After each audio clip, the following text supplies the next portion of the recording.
So let me start with this anyway.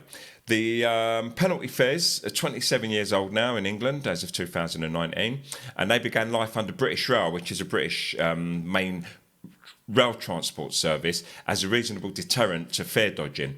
But for some privatized rail companies, these fines, which are £25 for not having a ticket, have become a nice little earners in their own right. And one operator made 32 million from them in 2012 alone. And another, Stagecoach's South West trains, they sparked outrage when they started judging the guards or the ticket collector's job by performance and by the number of penalty fare warnings that they issued. And many passengers complain of a take no prisoners attitude, even while travellers have good reason for not buying a ticket in the first place and every intention of paying.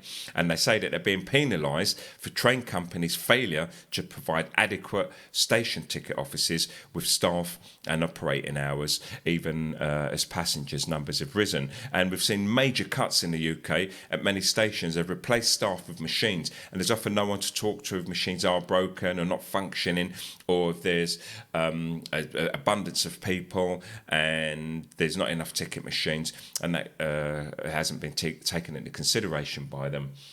So, but what most people do not actually realise about the UK, and what the train companies are understandably reluctant for us to find out, is that more than a few demands for penalty fares are arguably illegal. And the railway's new hardline approach is essentially a gigantic bluff, and they're relying on our ignorance and our rights, or the ignorance of our rights, and our willingness to make payments when demanded to make money for themselves. And because we do have quite extensive rights not to be charged penalty fares, many of them are set out in law, and the rights are designed, in the words of the government, to make sure that the interests of honest passengers are protected. And the chances are that if you have a reasonable excuse for not paying a ticket, then you don't have to pay a penalty fare. And whatever a train company staff claims, if you're prepared to quote your rights and call their bluff, then usually you can win them over. But that's provided that you do pay the normal single fare. So you can get away with paying the fare maybe in that instance, and if you want to be honest and then pay it afterwards, then you don't have to pay the penalty fare. And the chances are that also that any threats made against you, particularly of criminal prosecution, are hollow, and they can't follow them through. So there was a barrister by the name of Richard Holby at the Lord's Lamb Chambers, and he said that the policy is legally dubious. Penalty fares are not enforceable unless a court orders it, and a court would be unlikely to do so with someone prepared to make a fuss. And typically, I've talked about this before, these are called frivolous claims, when you're offering to pay but a company's still trying to make more money from you. And there have been no reported cases of a train company suing anybody for this ever. And the last thing the rail industry would want is a pronouncement by a judge on its levying of penalty fares. And another leading rail industry lawyer told or spoke out, and he said that he himself had been threatened with prosecution for not paying a penalty fare, and he wrote them a very, very polite letter explaining why he hadn't got a ticket, and he said, I told them to have a go if they felt like it, and he heard nothing more. And I've actually been charged with penalty fares, and I've helped a lot of people with penalty fares too. When I used to run my website, which was explaining about the law, parking tickets, penalty fares, bailiffs and so on.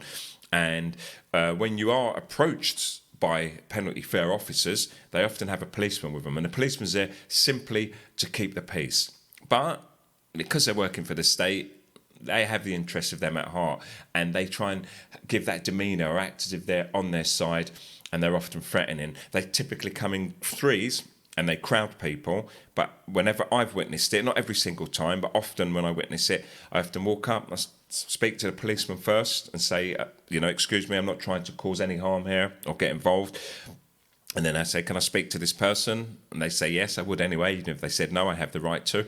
And then I say, excuse me, these people are not allowed to detain you. They're not police officers and you're not under arrest. And sometimes I'll even grab their hand or their coat and then I'll pull them out and tell them to walk away. And I've been told off by police for this and by their officers saying, oh, do you realise these people are bunking the trains all the time and it costs us money? And I said, I understand that, but no one has the right to crowd somebody in this way and to keep them, in fear. And I did it for that reason alone. So, moving on, if you do get demands for penalty fares, then you obviously don't pay them. So here's a summary of people's rights. I'm going to talk about 10 points which were published in the Evening Standard in the UK, which is a bit of a shit rag. But I looked through this and I thought to myself, you know what? This is the first time I've ever seen a newspaper actually stand up for the rights of the people with such force. And these points are for the national rail services only. Transport for London, TfL, has different rules with fewer safeguards, but no legal liability is actually accepted. So I'm going to go off on those 10 points. But first, let me take a break. I'm the OBG. So I'm going to talk about the 10 points. And the 10 points are: 1. Make a reasonable effort to buy a ticket before you get on a train, because it will weaken your case if you start from a station where there is a functioning ticket office or ticket machines, but you make no attempt to use them.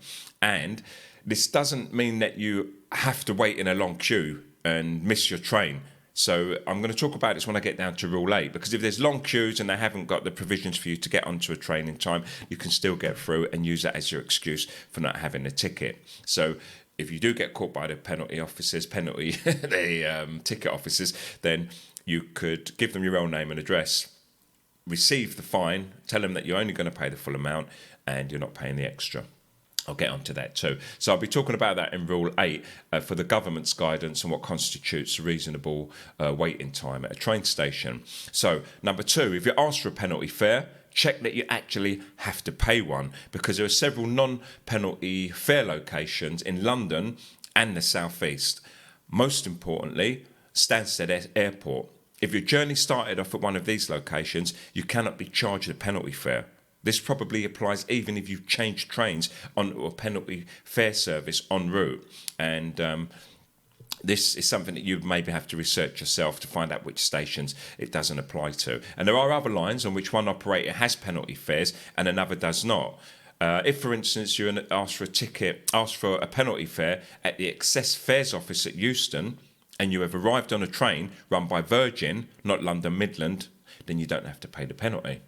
Also, if you forgot your season ticket, you do not have to pay a penalty fare. You may be issued with a nil fare penalty notice and asked to send a photocopy of your season ticket, or asked to buy a normal single ticket, which you can then get refunded at a ticket office on production of your season ticket. But I wouldn't advise you to pay anything in advance and then go and make your demands for money, because that's too time consuming. What I'd say is state your rights, tell them that you've got a season ticket, give them your real name and address, and then offer to send them a photocopy of your actual season ticket. But you can only do that twice a year. And I don't see why they would have a twice-a-year catch-all if you do actually have a season ticket, which you can always produce. You've just got a bad memory. I think you could argue that, or I would at least. And if you have a ticket between two places with multiple rail routes, for example, London to Southend, but it is not valid for the route that you're using, you cannot be charged a penalty fare. Only the difference in price between each of those routes. And if you have a ticket for the right journey, but it is not valid on the particular train that you're using, this is a grey area. And the Department for Transport's penalty fares policy clause 429 says you should not be charged a penalty fare, just the difference in price. But the national rail conditions of carriage say holders of some types of discounted tickets can be charged a penalty. And it's definitely worth arguing the point anyway. So on to point 3. Point 3, check that the person asking for a penalty fare is an authorised collector. And I know this seems strange, but under the penalty fares rules of 2002, section 5, 2 and 3, only an authorised collector, individually authorised by or on behalf of the operator of that train, is allowed to collect penalty fares. Not all train cards and excess ticket officer staff are authorised collectors, and you have the right to ask them to produce their special identification, of whatever document which proves that they are. And this also helps to return a measure of the embarrassment factor which some collectors use to get travellers to pay up. And check also whether the person asking you for a penalty fare has been authorised by the operator whose train you travelled on. At stations served by more than one train company, even when they both have penalty fare schemes, it may be that the people on the ticket barrier are authorised by one operator but not by the operator that you actually used. I know it sounds convoluted, but go back and listen to this again and it makes sense, because not all of it applies to you. Typically, you take the same routes and so on. And even if, this is number 4, even if they pass the test, politely refuse to pay the penalty and simply pay the full single fare. On the train or at the station, if you have the absolute right to make only a minimum payment, and that is equal to the full single fare which you would have had to pay for in the first place on your journey if penalty fares hadn't applied. And this is section 8 of the penalty fares rules of 2002, and you can quote it if anyone tries to tell you different. And the full single fare means the fare without any railcard discounts, cheap offers, etc. And ignore any threats that may be made to you at this point, because if you refuse to pay the full sum, they try and get heavy, and these threats are phony and they have no legal basis. Right, number 5, never pay the penalty in the belief that you can recover it on appeal. Never ever pay it, because what they say is, look, just pay it and you can appeal, but you never win appeals. It's the same with parking fines, just pay it and you can appeal against it. Never ever pay it. Make sure, just stand strong, say you're not paying it. Always offer to pay the full amount, and never pay any extra. Parking fines is another area, but I'm going to come back to that on another day and do a full show on parking fines. It's an area that I was expert in and won many times, and I talk about wheel clamping also, and about your right to remove wheel clamps.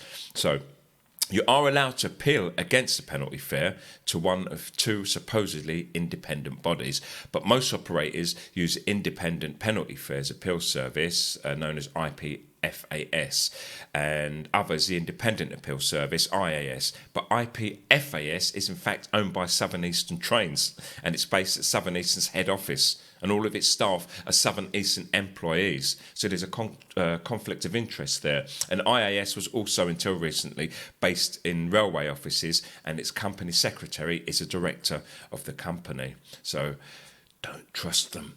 And they run the railway's ticketing system. So in short, the appeal process is not independent of the rail operators. It is not operated in your interest, and it is most unlikely to recover any money that they offer to return. So number 6, and this is a grey area for me, I'll explain at the end.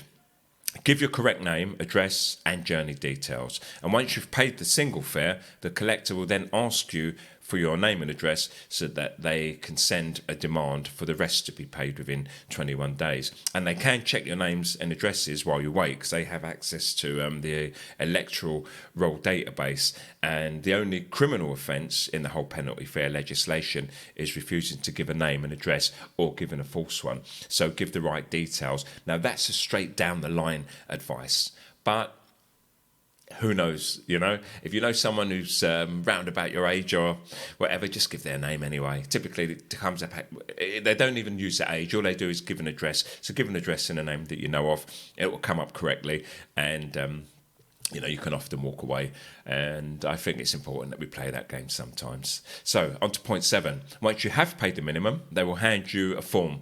Check this carefully, because it must show the authorised collector's name and identity, your correct details, and the details of the journey that you have taken and how much you have paid. Collectors are often careless, so if any one of these details are omitted or are wrong, and you can prove it, then you don't have to pay. Point 8. When the letter demanding the penalty fare arrives, always just write back politely, refusing to pay it and explaining why you are unable to buy a ticket in the first place before travelling. And this is where the most useful part of the penalty fares rule comes in. Rule number 7, section 4, which states that a penalty fare must not be charged if there were no facilities available for selling the appropriate ticket or other authority for the journey the person wanted to make. And the rules themselves do not define what no facilities actually means. But in separate guidance on penalty fares policy issued by the Department for Transport, it is made quite clear in clauses 4.2 and 4.11 that passengers must be given sufficient opportunity to buy a ticket, and that regular queues over 3 minutes off peak and 5 minutes during peak time breach the definition of what is sufficient. So always make sure, you can see a massive queue sometimes, and you think to yourself, this is going to be more than 3 minutes and I've got a train to catch. So just go, get on the train, and then you can argue that afterwards. And they'll know, they've got evidence, they've got cameras, they can see when stations are packed and so on. So don't wait and try and be Mr. Innocent, Mrs. Innocent and stand in a queue, or Ms. Innocent, whatever pronoun you use. Just simply get on that train. And it's not clear whether the definition has any legal force, but if you quote it in your letter back to the train company, you're unlikely to be bothered again, and that's just the way it works. The penalty fares policy also tells companies to use discretion towards elderly, pregnant women, people with enough money to buy a ticket, but not in the form needed to use the ticket machine, and all passengers when the train service is severely disrupted. And once again, if you can truthfully quote any of these, then you're unlikely to be bothered. And don't forget, listen to that carefully. What I'm saying there is, if you don't have the right denomination, or they don't have, the machines don't cater for you. Oh, we don't take £50 notes, or the machine normally takes 20s, but at the moment it's not taking £20 notes. Just go in, get on your train, and fight the powers that be afterwards. Okay, 2 more points. Point 9. Remember, the penalty fares are a civil, not a criminal matter. Train companies often scare people into paying up by threatening prosecution and a criminal record. However, the legislation establishing penalty fares, the Railways Act of 1993, Section 130, states that apart from failing to give your right name and address, nothing in this section creates or authorises the creation of any criminal offence. No criminal offence. The Penalty Fares Regulation 1994 state that the recovery of a penalty fare is a civil debt. So even if after reading your letter the company still decides it wants the money, it has to sue you. And that's probably not a good idea for them and not worthwhile for such a small sum. And once again, this will come under a frivolous claim in a court, and the companies get in trouble for that. Railway companies sometimes threaten people with the main criminal law against fare dodgers, and the regulation of the Railways Act of 1889. And this says that there has to be intent to avoid payment. You could argue that you haven't intended to avoid payment because you have, in fact, paid the full single fare. And you can challenge them all the way down the line on this. So I'm going to go on to point 10. Don't abuse the system. And this is one of those things that... an oddity about me. I bunk the trains. I used to bunk them all the time when I had the chance, but never on the underground. I used to say, it cost me £3. I can go right to the other side of London, and I think it's fair. But when I used to go out on a Saturday night clubbing and so on, I used to leave late at night, and typically they'd have all the barriers open, and I knew that would be the case, so I just wouldn't buy a ticket anyway. And don't forget, those regulations are intended for people who are consistent fare dodgers, and you understand there's a business, they're trying to run a business, and if you want to use the service, then pay for it. But not everyone's got money, life's difficult sometimes, you may be in between jobs and so on. So I'd say if you need to bunk the trains, listen to this advice carefully. It might just save you if you do get caught. I'm the OBG. OBG.